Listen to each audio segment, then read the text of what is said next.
नमस्कार विद्यार्थ्यांनो. आपण यापूर्वी पाहिलेले आहेत इतिहासाचे 3 चॅप्टर. आपण पहिला चॅप्टर पाहिला होता की भारतीय उपखंड आणि इतिहास, दुसरा इतिहासाची साधने आणि तिसरा हडप्पा संस्कृती. तर आज आपला चौथा चॅप्टर कुठला आहे? तर आज आपला चौथा चॅप्टर आहे वैदिक संस्कृती. कुठला? वैदिक संस्कृती. वैदिक संस्कृती म्हणजे काय की जे वेद होते किंवा जे जुने ग्रंथ होते किंवा जेव्हा कुठल्याही प्रकारचं ज्ञान लोकांना नव्हतं किंवा ज्या ज्या काळात संपूर्ण कारभार हा वेदांवर चालायचा किंवा एका पुराणावर चालायचा किंवा एका पुस्तकाच्या आधारे चालायचा, तर ते काळ म्हणजे कुठला? तर वेद काळ किंवा ती संस्कृती म्हणजे कुठली? वेद संस्कृती. तर त्याच्यामध्ये आपण काय पाहणार आहोत? तर वैदिक वाङ्मय पाहणार आहोत. वैदिक वाङ्मय पाहणार आहोत. त्यानंतर आपण काय पाहणार आहोत? तर त्या काळातली कुटुंब व्यवस्था कशा प्रकारची होती? कोणत्या काळातली? तर वैदिक काळ जो आहे त्या काळामध्ये कुटुंब व्यवस्था कशा प्रकारची होती हे आपण पाहणार आहोत. नंतर शेती, पशुपालन, आर्थिक आणि सामाजिक जीवन, धर्मकल्पना आणि शासन व्यवस्था. याच्यात आपण काय पाहणार आहोत? वैदिक काळामध्ये कसल्या प्रकारचं जीवन होतं किंवा त्या काळातले लोक कशा प्रकारे जगायचे किंवा त्यांची कुटुंब व्यवस्था काय होती किंवा त्यांचा जो जगण्याचा आधार असेल किंवा त्यांचा जो उदरनिर्वाह करण्याचं साधन असेल ते कुठल्या प्रकारचं होतं किंवा त्या काळात जे शासन असायचं ते कुठल्या पद्धतीनं चालायचं, हे सर्व आपण हे आजच्या पाठामध्ये पाहणार आहोत. तर आपल्याला पहिल्यांदा काय सांगितलेलं? तर वेद वाङ्मयावर आधारलेली संस्कृती म्हणजे वैदिक संस्कृती. कशावर आधारलेली? वेद वाङ्मय. कशावर? वेद वाङ्मयावर आधारलेली संस्कृती म्हणजे कुठली? तर वैदिक संस्कृती असं त्याला म्हणण्यात येतं. वैदिक वाङ्मयाची भाषा कुठली होती? तर वैदिक वाङ्मयाची भाषा संस्कृत होती. हे वेद होते किंवा हे जे वाङ्मय होते ते हे वाङ्मय कुठल्या भाषेत होते? तर ते संस्कृत भाषेमध्ये होते. ऋग्वेद हा त्यातील मूळ ग्रंथ मानला जातो. कुठला? ऋग्वेद.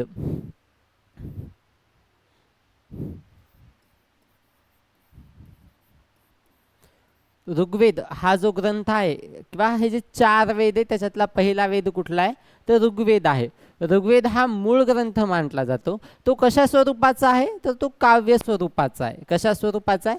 काव्य स्वरूपाचा आहे. म्हणजे तो काव्याच्या रूपात आहे किंवा एका पद्धतीने श्लोकाच्या रूपात असेल किंवा तो जो ग्रंथ जो वाचायचा असेल किंवा तो कुठल्याही प्रकारचं दुसऱ्यांना सांगायचा असेल तर तो काव्याच्या स्वरूपात असेल किंवा तो गाणे म्हणून किंवा गाण्याच्या स्वरूपात सांगण्यात येत असेल. ऋग्वेदासह आपण पाहिले की 4 वेद आहेत. किती? 4 वेद. त्याच्यातला पहिला कुठला होता? तर ऋग्वेद होता, जो काव्याच्या स्वरूपातला होता. तर त्याच्यासोबत आणखी 3 वेद कुठले? तर यजुर्वेद, सामवेद आणि अथर्ववेद. कुठले कुठले? यजुर्वेद, सामवेद आणि अथर्ववेद असे हे 4 वेद आहेत. या 4 वेदांच्या ग्रंथांना काय म्हणतात? तर संहिता म्हणतात. काय म्हणतात? संहिता म्हणतात. 4 वेद. सगळ्यात कुठला पहिला वेद होता? अथर्ववेद होता. कुठला? ऋग्वेद होता. ऋग्वेदासोबत दुसरे 3 कुठले? तर यजुर्वेद, सामवेद आणि अथर्ववेद. या 4 वेदांना मिळून काय म्हटलं जायचं? तर या 4 वेदांना मिळून म्हटलं जायचं संहिता. काय म्हटलं जायचं? संहिता. तर याचं हे जे वेद आहेत किंवा हा जी वेद संज्ञा कशी तयार झाली हे याच्यामध्ये सांगितले. वीद कशापासून? वीद. वी आणि अर्ध द. वी आणि अर्ध द या शब्दापासून ही संज्ञा तयार झालेली आहे. म्हणजे त्याचा अर्थ काय होतो? तर विद म्हणजे काय? तर जाणून घेणे, कुठल्याही गोष्टीविषयी माहिती जाणून घेणे किंवा कुठलीही गोष्ट माहिती करून घेणे म्हणजे विद. या विद या शब्दापासून वेद ही संज्ञा तयार झाली. तिचा अर्थ काय होतो? तर ज्ञान असा होतो. वेद या शब्दाचा किंवा वेद या संज्ञेचा अर्थ काय होतो? ज्ञान असा होतो. मौखिक पठणाच्या आधारे वेदनांचे जतन केले गेले त्यांना श्रुती असेही म्हणतात. हे जे वेद आहेत हे ह्या पिढीपासून त्या पिढीपर्यंत जाताना मौखिक पठणाद्वारे गेले. त्या काळात लिखाणाचं साधन तर काही नसणारच आहे. आपण जसं इतिहासाच्या साधनांमध्ये पाहिलं की जे मौखिक साधन होतं ते मौखिक साधन कसं जायचं? तर ते ह्या पिढीपासून त्या पिढीपर्यंत मुखोद्गत केल्यामुळे. कसं? मुखोद्गत अर्थात काय? तोंडाने म्हणल्याने किंवा आपण पाठ करून दुसऱ्यांना सांगणे किंवा त्यांना ते पाठ करायला सांगणे, अशा पद्धतीने ह्या मौखिक साधनावरून इतिहास ह्या जागचा त्या जागी गेला. त्याच पद्धतीनं हे जे वेद होते हे मौखिक पठणांच्या आधारे जतन केले गेले. म्हणजे काय तर ह्या ऋषींनी ते पाठ केले, त्यांनी त्यांच्या शिष्यांना सांगितले, त्यांचे शिष्य ऋषी झाले, त्या ऋषींनी पुन्हा त्यांच्या शिष्यांना सांगितले. असं परंपरागत किंवा गुरुशिष्य परंपरेने हे एकमेकांपर्यंत पोहोचले गेले. त्याला काय म्हटलं गेलं तर त्याला श्रुती असं म्हटलं गेलं. काय म्हटलं गेलं? श्रुती असं म्हटलं गेलं. त्यामध्ये आपण नंतर पाहता की ऋग्वेद संहिता, 4 वेदांमधला पहिला वेद ऋग्वेद, तो आपण पाहणार आहोत.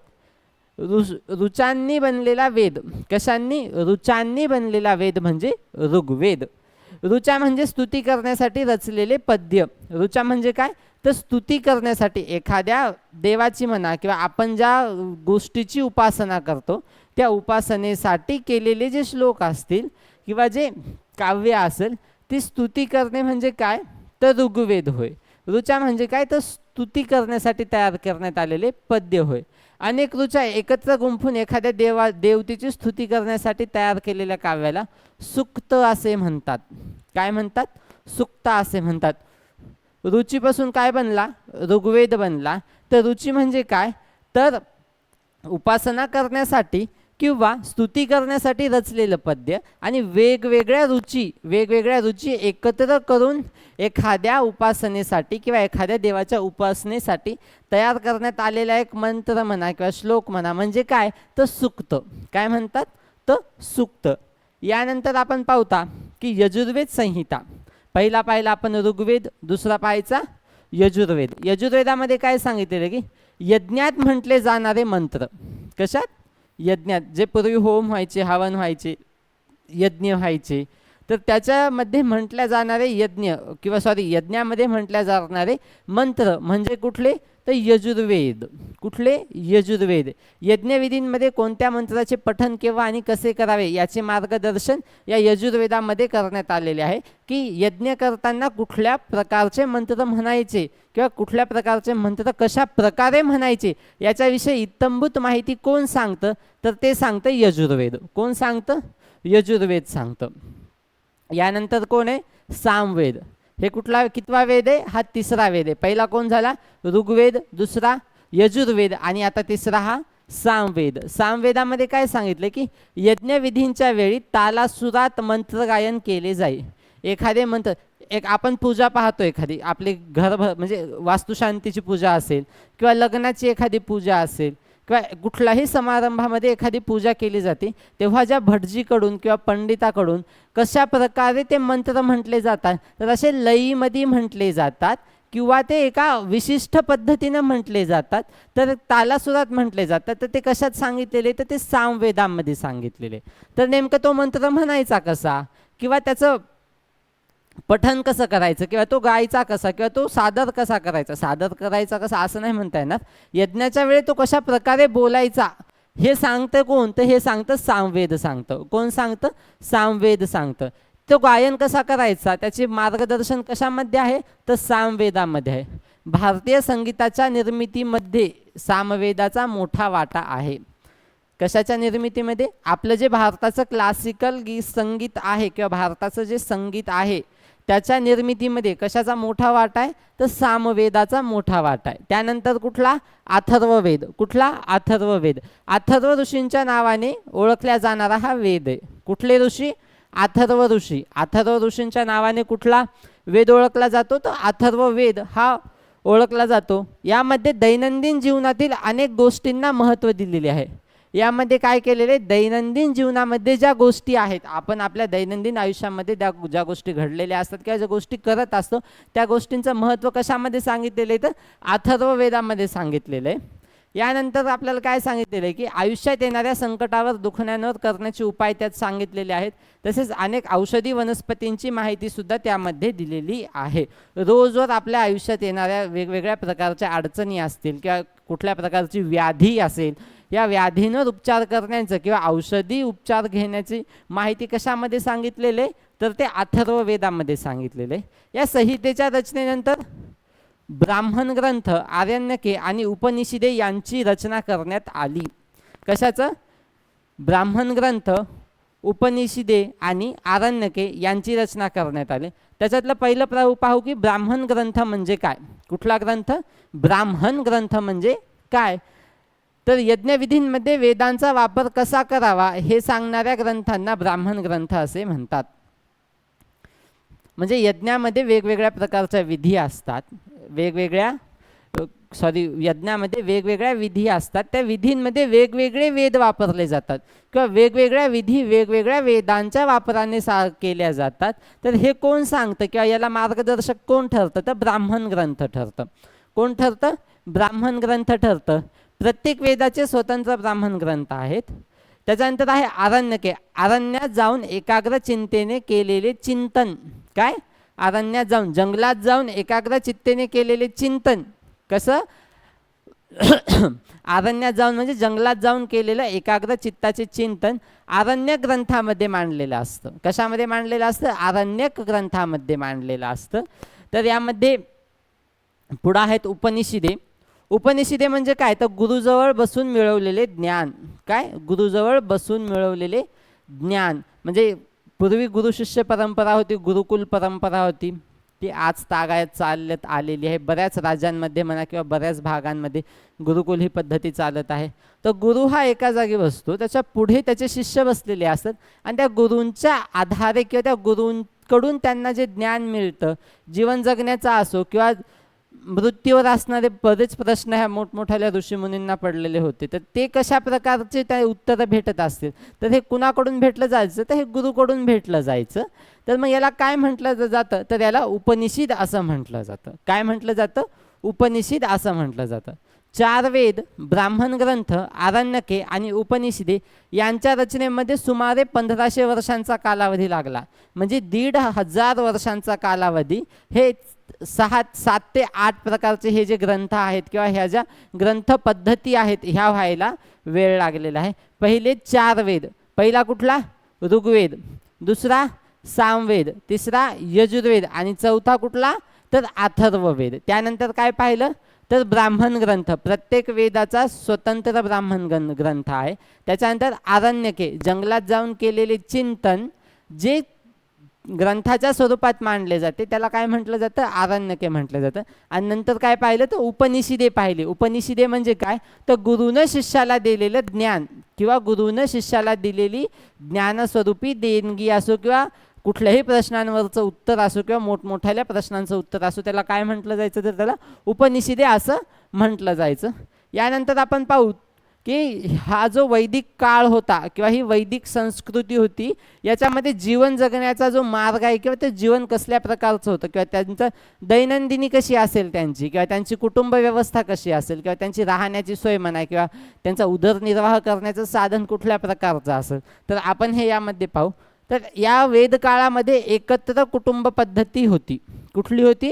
एकत्र कुटुंब पद्धती होती. एकत्र कुटुंब पद्धती म्हणजे काय? हम दो हमारे दो नाही, हम दो हमारे दो, हमारे पीछे वाले दो, हमारे सब भाई सारखे असे मिळून एकत्र कुटुंब पद्धती व्हायची.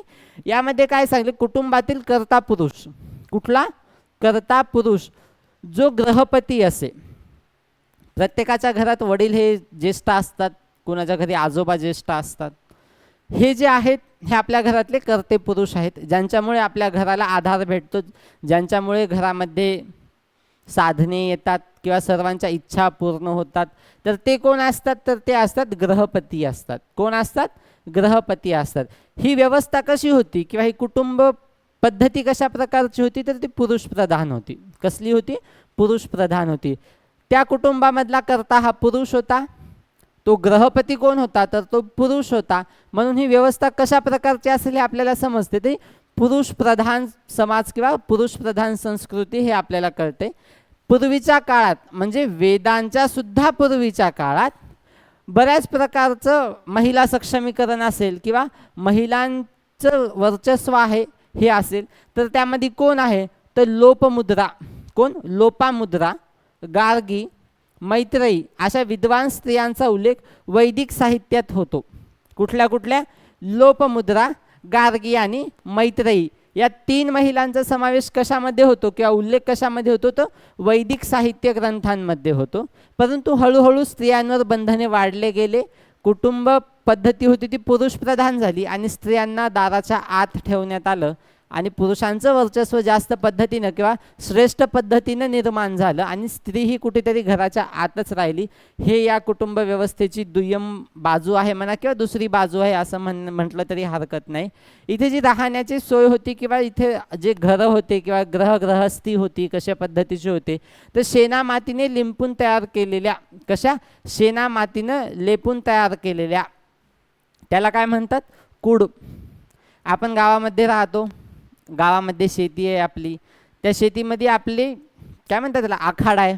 आखाडा कसा असतो बेसिकली तुराट्याचा बांधलेला असतो. खूपच सुजाण शेतकरी असेल, सधन शेतकरी असेल तर त्याचा तो बांधलेला असतो किंवा तो जरा पत्र वगैरे किंवा भिंती वगैरे त्याच्या चढवलेल्या असतात. पण मोस्टली कसा असतो तर तो कुडाचा असतो. कुडाचा असतो म्हणजे काय तर पराठ्याचा तो बांधलेला असतो आणि त्याची जी जमीन आहे ती कशाने सारवलेली असती तर शेणानं सारवलेली असती. कशाने सारवलेली असते तर शेणानं सारवलेली असती. तर मग इथं पण तेच सांगितले त्या काळात कसं कुठल्याच प्रकारचं तंत्रज्ञान नव्हतं तर शेणा मातीने लिपून किंवा शेणा मातीने सारवून तयार केलेल्या भिंती असत, त्याला काय म्हणत तर कूड म्हणत. घराच्या जमिनी शेणा मातीने सारवलेल्या याला ग्रह किंवा शाला, त्या काळामध्ये घराला ग्रह किंवा शाला असे दोन पर्यायी शब्द होते. वेदकालीन लोकांच्या आहारामध्ये गहू, सातू, तांदूळ या तृणधान्यांचा समावेश होतो किंवा होता. वैदिक काळातल्या लोकांच्या जेवणामध्ये किंवा आहारामध्ये कुठल्या घटकांचा समावेश होता तर गहू, सातू आणि तांदूळ. आपण हडप्पा संस्कृतीमध्ये सुद्धा हेच पाहिलेले की गहू आणि सातू हे त्यांचे मुख्य पिकं होते जे ते खायचे. सातूला आणखी एक उपनाव होतं त्यांच्याकडे, त्याला म्हणायचे ते बार्ली. काय म्हणायचे बार्ली हे सातूचं उपनाव होतं. सातू हे कुठल्या राज्यामध्ये घेतलं जायचं तर राजस्थान या राज्यामध्ये. हडप्पा संस्कृतीच्या काळात सातू किंवा बार्ली हे पीक कुठल्या राज्यात घेतलं जायचं तर ते घेतलं जायचं राजस्थान या राज्यामध्ये घेतलं जायचं. त्याच्यानंतर काय वैदिक वाङ्मयात यव, गोधूम, व्रीही यासारखे शब्द या तीन घटकांसाठी वापरलेले जातात. कुठले कुठले यव, गोधूम आणि व्रीही. आता यव म्हणजे काय तर बार्ली, बार्ली म्हणजे काय तर सातू. यव म्हणजे बार्ली आणि बार्ली म्हणजे सातू किंवा सातू किंवा बार्ली म्हणजे यव. गोधूम म्हणजे काय तर गहू, गोधूम म्हणजे काय तर गहू. आणि व्रीही म्हणजे काय तर तांदूळ. काय व्रीही म्हणजे काय तर तांदूळ. यासोबत दूध, दही, लोणी, तूप, मध हे पदार्थ त्यांच्या आवडीचे होते. त्या काळात सुद्धा ह्या गोष्टी खाल्ल्या जायच्या कारण त्या काळात तर होतेच सगळं. उडीद, मसूर आणि तीळ तसेच मांस यांचा समावेश सुद्धा आहारात होता.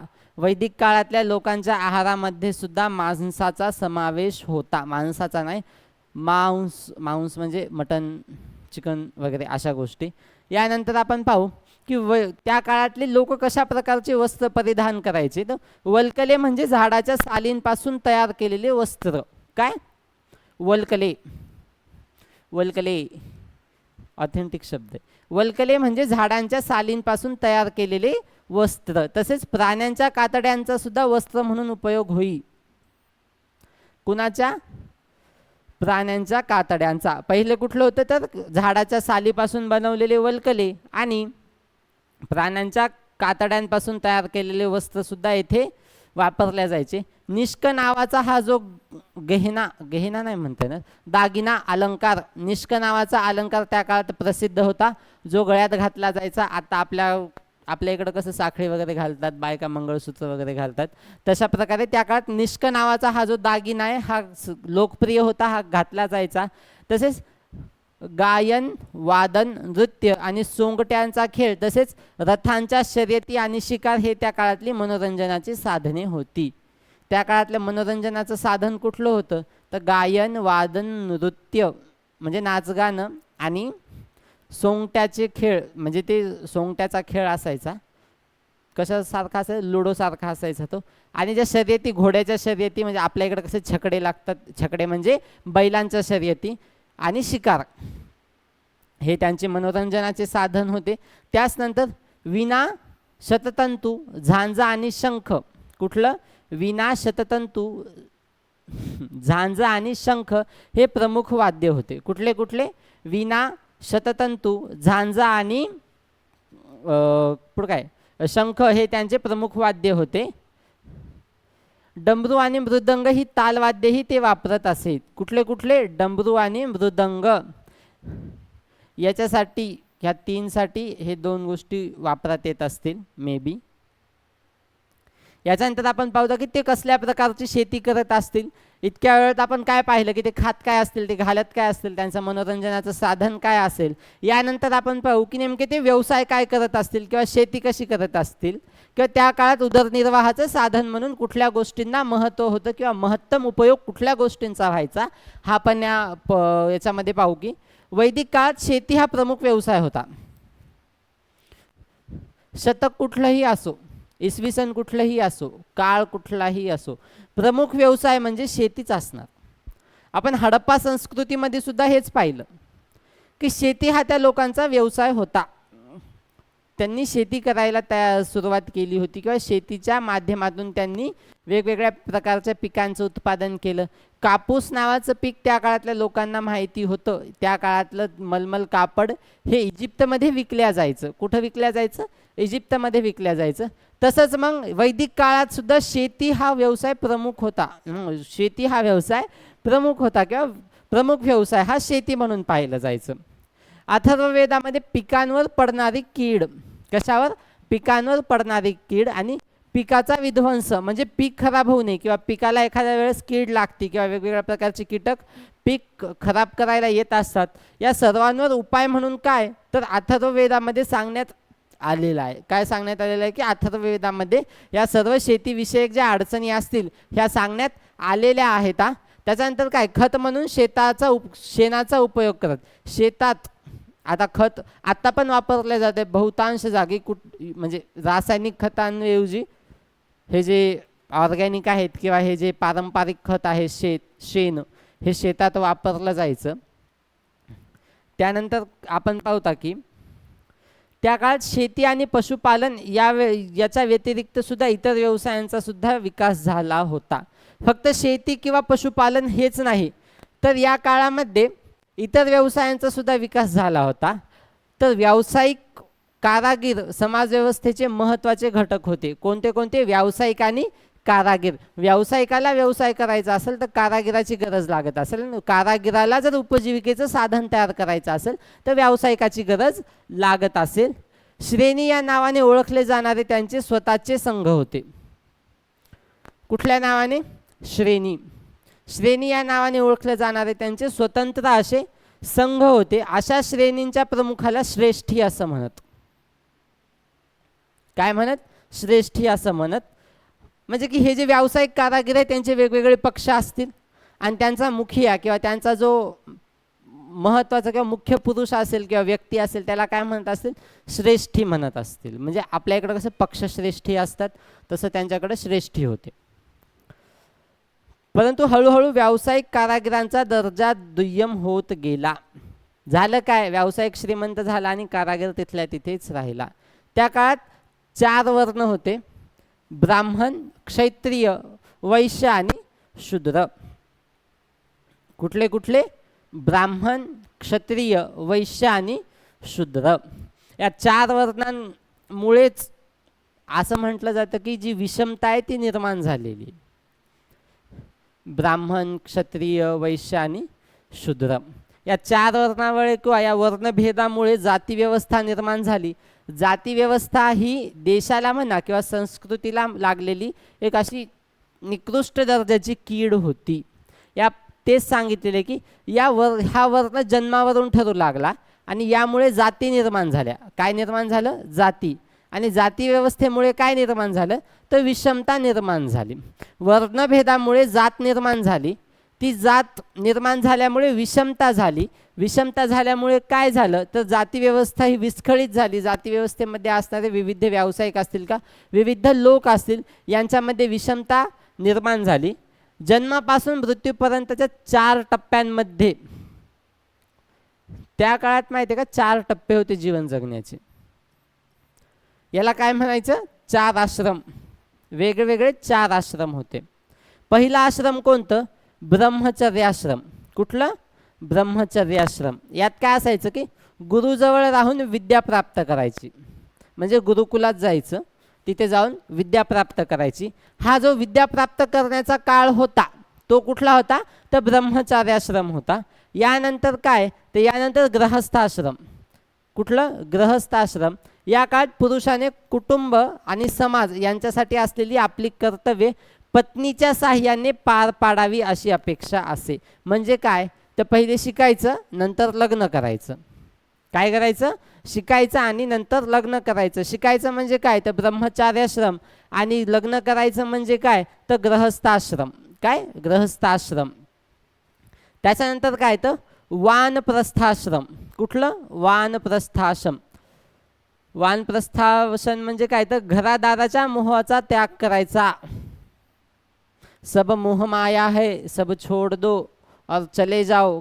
कहा चले जाओ, तर वनात निघून जा, मनुष्य वस्ती नसलेल्या ठिकाणी निघून जा. म्हणजे काय, तर वनचार्याश्रम. त्याच्यानंतर काय, तर संन्यासाश्रम. कुठलं, संन्यासाश्रम. यामध्ये काय, तर सर्व नात्यांचा त्याग करून मनुष्य जन्माचा अर्थ समजून घेण्यासाठी जगणे किंवा घराच्या बाहेर जाणे, असंच असेल मे बी. फार काळ एका ठिकाणी राहायचं नाही, हे या चौथ्या आश्रमात सांगितलेले. तर पहिलं कुठलं, शिकायचं. शिकायचं म्हणजे कुठलं, तर ब्रह्मचार्याश्रम. नंतर काय, लग्न करून कौटुंबिक आणि सामाजिक जबाबदारी पार पाडायची. कुणाच्या साह्याने, पत्नीच्या साह्याने पार पाडायची. त्याला काय म्हणायचं, त्याला म्हणायचं गृहस्थाश्रम. गृहस्थाश्रमानंतर काय, तर त्याच्यानंतर आपण पाहिलं होतं की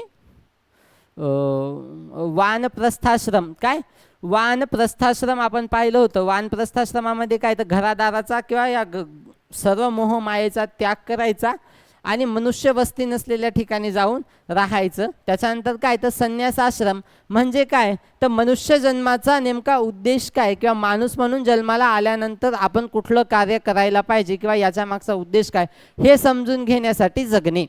काय करणे, हे समजून घेण्यासाठी जगणे म्हणजे काय, तर संन्यासाश्रम. कुठला आश्रम, संन्यासाश्रम. त्याच्यानंतर आपण पाहतो की त्या काळात, वेद काळामध्ये किंवा वैदिक संस्कृतीमध्ये धर्मसंकल्पना कशा प्रकारच्या होत्या. आत्ता आपल्याकडे जसे 33 कोटी देव होते त्या काळात पण तसे होते का, किंवा विविध जाती व्यवस्था निर्माण झाल्यानंतर सुद्धा धर्माची किंवा उपासनेची परिभाषा बदललेली होती का, हे आपण या पॉईंटमध्ये पाहू. की निसर्गातील सूर्य, वारा, पाऊस, वीज, वादळे, नद्या, जे नैसर्गिक घटक आहेत, कुठले कुठले, सूर्य, वारा, पाऊस, वीज आणि नद्या, यांना ते काय म्हणायचे, शक्ती रूप मानायचे. शक्तीला किंवा यांना, या शक्तींना देवता रूप मानायचे. सूर्याला ते देव मानायचे, ते नद्यांना देव मानायचे. त्याच्यानंतर ते वादळांना सुद्धा देव मानायचे. म्हणजे ज्या नैसर्गिक घटना आहेत किंवा ज्या नैसर्गिक गोष्टी आहेत, नैसर्गिक घटक आहेत, यांना ते देव मानायचे. त्यांना प्रसन्न ठेवण्यासाठी वेदकालीन लोक अग्नीमध्ये विविध पदार्थ अर्पण करत त्याला हवी असं म्हणत. ते नैसर्गिक घटकांना देव मानायचे. देव खुश असेल तर आपण खुश राहील असं त्या लोकांचा समज होता किंवा असतो, आत्ता पण आहे. तर त्या ज्या उपासना आहेत किंवा ते जे उपासना करायचे, तर ते कशा प्रकारे करायचे, तर विविध गोष्टी ते अग्नीमध्ये अर्पण करायचे. त्याला काय म्हटलं जायचं, तर हवी असं म्हटलं जायचं. काय, हवी असं म्हटलं जायचं. याला म्हणजे ह्या हवीमध्ये विविध पद्धतीनं आपण तूप टाकतात, राळ टाकतात, वेगवेगळ्या गोष्टी मंत्रोच्चाराने टाकतात. त्याला काय म्हणतात, त्याला विधी असं म्हणतात. काय म्हणतात, विधी असं म्हणतात. त्याच्यानंतर पाहता सृष्टीचक्र आणि त्याच्या गतीने फिरणारे जीवनचक्र, याला वेदकालीन लोकांनी रथ असं नाव दिलेलं आहे. कुठलं, रथ.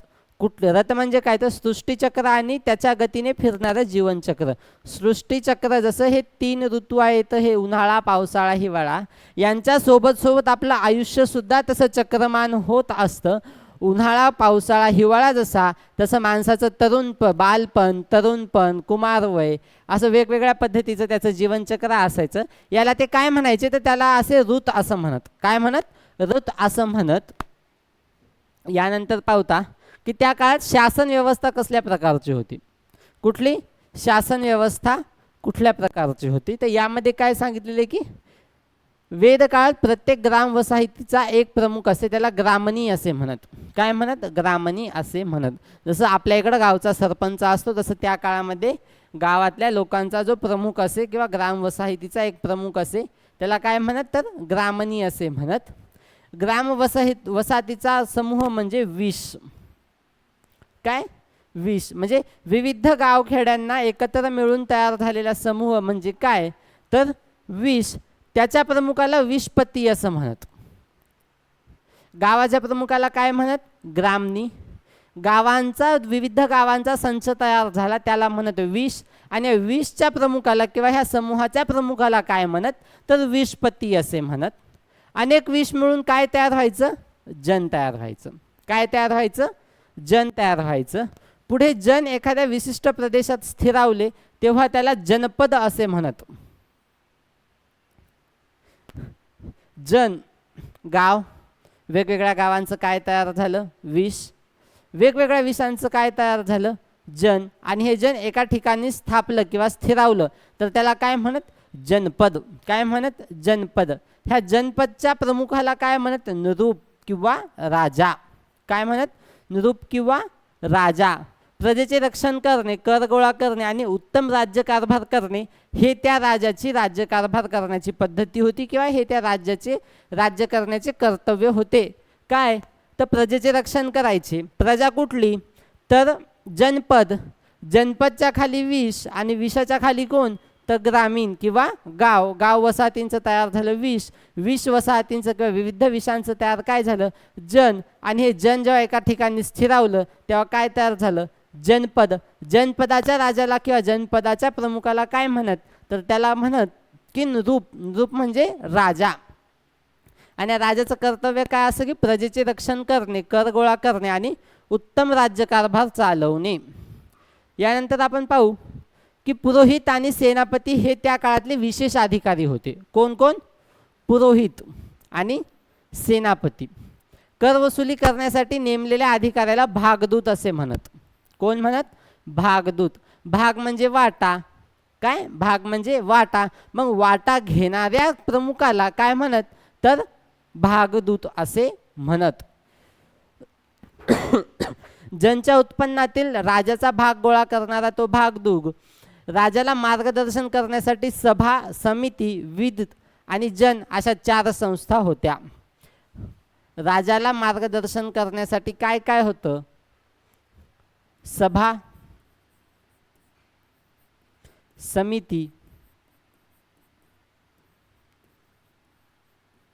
विद आणि जन.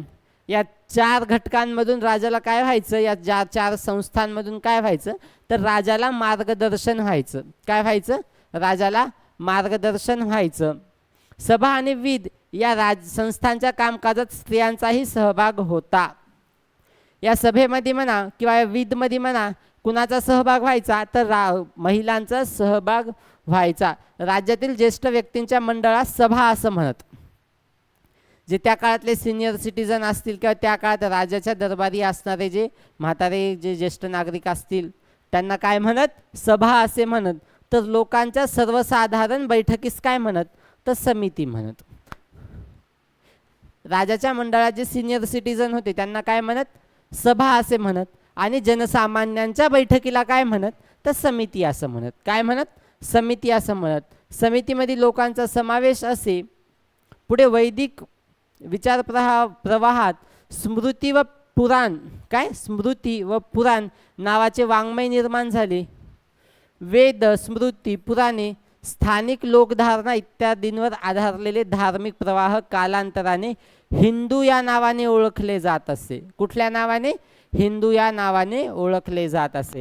याच्यात थोडक्यात हिंदू धर्माची स्थापना म्हणा किंवा हिंदू धर्म किंवा हिंदू हा शब्द कसा निर्माण झाला किंवा हिंदू ही संस्था कशी निर्माण झाली हे सांगितलेले की वेद, स्मृती, पुराणे आणि स्थानिक लोकांच्या लोकधारणा. वेद, स्मृती, पुराण. आपल्या इकडे पुराणे आहेत, आपल्याकडे स्मृती आहेत, आपल्याकडे 4 वेद आहेत आणि आपल्या वेगवेगळ्या कल्पना आहेत किंवा वेगवेगळ्या धारणा आहेत. यांवरून काय तयार झालं किंवा या धार्मिक प्रवाहाला कालांतराने काय म्हटलं गेलं? तर हिंदू म्हटलं गेलं. काय म्हटलं गेलं? हिंदू असं म्हटलं गेलं. प्राचीन भारतात यज्ञविधी आणि वर्णव्यवस्था यांच्या बाबतीत वैदिक प्रवाहापेक्षा वेगळी भूमिका घेणारे धार्मिक प्रवाह अस्तित्वात होते. पुढील पाठामध्ये आपण त्यांच्याविषयी माहिती घेऊता. वेद संस्कृतीमध्ये आपण काय पाहिलं की 4 वेद होते.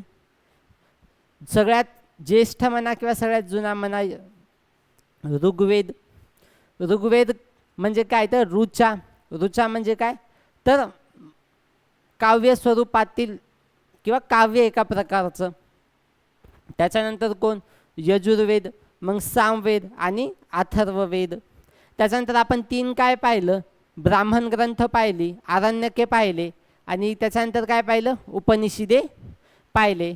त्या काळातल्या लोकांचं आपण जीवनमान पाहिलं. त्या काळातल्या लोकांचा मुख्य व्यवसाय किंवा प्रमुख व्यवसाय हा शेती होता आणि निष्क नावाचा हा जो दागिना आहे हा त्या काळात लोकप्रिय असा होता. कसा होता लोकप्रिय असा होता.